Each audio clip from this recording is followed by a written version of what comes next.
दोस्तों, इस दुनिया में दो तरह के इंसान हैं। एक जो ये मानते हैं कि भाग्य वाग्य कुछ नहीं होता और वे कर्म की प्रधानता में ही विश्वास करते हैं। दूसरे वे लोग हैं जो भाग्यवादी है, यानी उनका किस्मत कनेक्शन में पूरा भरोसा होता है। उनका दृढ़ विश्वास होता है कि जो भाग्य या किस्मत में लिखा है वो होके ही रहता है। यानी इंसान कर्म और भाग्य की दो दूरियों में घूमता रहता है और अंततः दुनिया से अलविदा हो जाता है।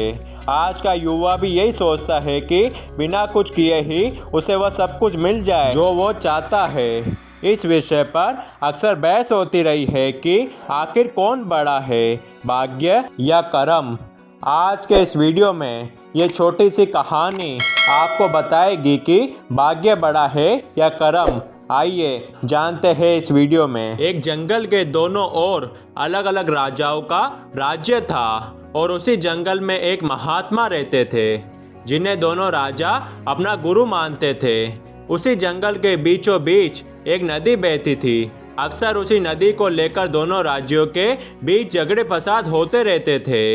एक बार तो बात बिगड़ते बिगड़ते युद्ध तक आ पहुंची। कोई भी राजा सुलह को तैयार नहीं था, सो युद्ध तो निश्चय ही था। दोनों राजाओं ने युद्ध से पहले महात्मा का आशीर्वाद लेने की सोची और पहुंच गए जंगल की उस कुटिया में जहां महात्मा रहते थे। पहले एक राजा आया और उसने महात्मा से युद्ध में विजय का आशीर्वाद मांगा। महात्मा ने कुछ देर उस राजा को निहारा और कहा कि राजन, तुम्हारे भाग्य में जीत नहीं दिखती, आगे ईश्वर की मर्जी।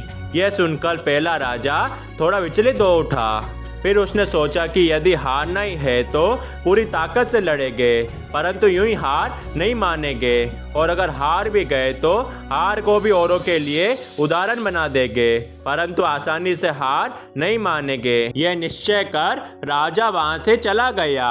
दूसरा राजा भी जीत का आशीर्वाद लेने महात्मा के पास आया। उसने पैर छूते हुए विजय श्री का आशीर्वाद मांगा। महात्मा ने उसे भी कुछ देर निहारा और कहा कि बेटा, भाग्य तो तुम्हारे साथ ही है। यह सुनकर राजा तो खुशी से भर गया और वापस जाकर निश्चिंत हो गया जैसे कि उसने युद्ध तो जीत ही लिया हो। अंततः युद्ध का वो दिन भी आ गया। दोनों सेना एक दूसरे के आमने सामने थे और युद्ध का बिगुल बज गया। युद्ध प्रारंभ हो चुका था। एक तरफ की सेना यह सोचकर लड़ रही थी कि चाहे किस्मत में हार हो पर हम हार नहीं मानेंगे, हम अपनी सर्वश्रेष्ठ कोशिश करेंगे, अपना सर्वस्व झोंक देंगे। और वहीं दूसरी तरफ की सेना एक निश्चित मानसिकता के साथ लड़ रही थी कि जीतना तो हमें ही है, तो घबराना कैसा। लड़ते लड़ते दूसरी सेना के राजा के घोड़े के पैर का नाल भी निकल गया और घोड़ा लड़खड़ाने लगा, पर राजा ने ध्यान ही नहीं दिया क्योंकि उसके दिमाग में एक ही बात चल रही थी कि जब जीत मेरे भाग्य में है तो फिर चिंता किस बात की। और कुछ ही क्षण बाद दूसरे राजा का घोड़ा लड़खड़ाकर नीचे गिर गया और राजा भी वह दुश्मनों के बीच गिर गया। पहले राजा के सैनिकों ने उसे बंदी बनाकर अपने राजा को सौंप दिया। युद्ध का निर्णय हो चुका था। युद्ध का परिणाम बिल्कुल महात्मा के भविष्यवाणी के उलट था। निर्णय के बाद महात्मा भी वहां पहुंच गए।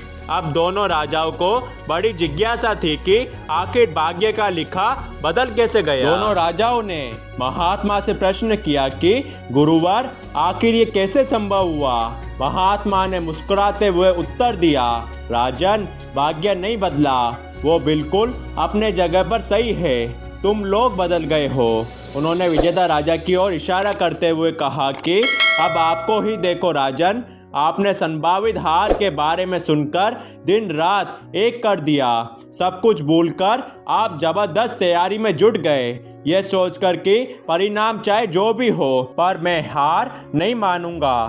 खुद हर बात का ख्याल रखा, खुद ही हर रणनीति बनाई, जबकि पहले आपकी योजना सेनापति के भरोसे युद्ध लड़ने की थी। फिर महात्मा ने पराजित राजा की ओर इशारा करते हुए कहा कि राजन, आपने तो युद्ध से पहले ही जीत का जश्न मनाना शुरू कर दिया था। आपने तो अपने घोड़े की नाल तक का ख्याल नहीं रखा, फिर आप इतनी बड़ी सेना को कैसे संभालते और कैसे उनको कुशल नेतृत्व देते।